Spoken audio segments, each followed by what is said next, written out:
Well, a spokesperson for Animal Rising, Claudia Penna Rojas, joins me now from Aintree. Very good morning. Thanks so much for talking to us.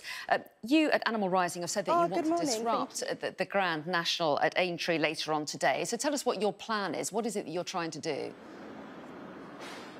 Well, the reason we're here today is first and foremost for these horses. We are a group of animal lovers, as I'm sure most people are here today. But unfortunately, with events like the Grand National and when we exploit animals in general, for food, for entertainment, we are putting them directly in harm's way.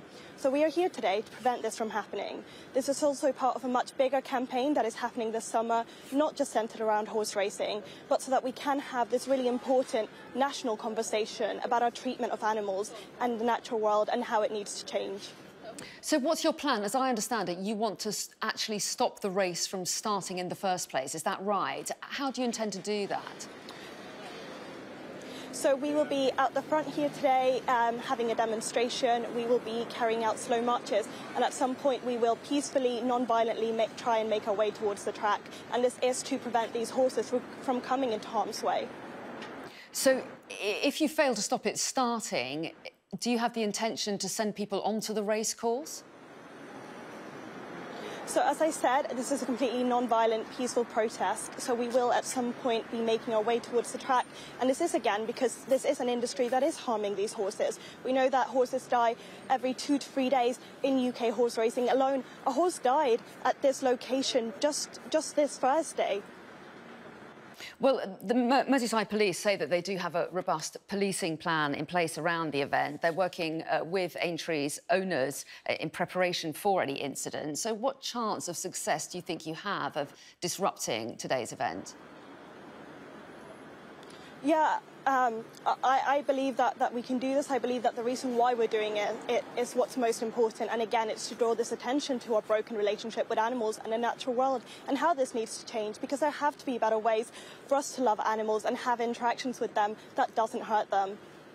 Race organisers say that they've made major changes to the race since the turn of this century to try to reduce the risks.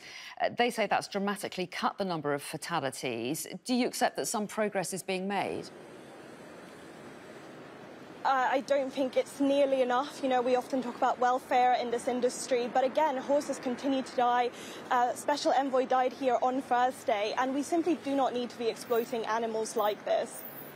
But do you welcome some of the steps that are being taken? I think across jump racing, fences are now being changed colour. They're moving from orange boards to white because there's research that shows that the horses can see them more clearly. They're also doing one-to-one sessions with jockeys to make sure that they can ride the course as safely as possible. Do you accept the fact that organisers are trying everything to make it as safe as possible?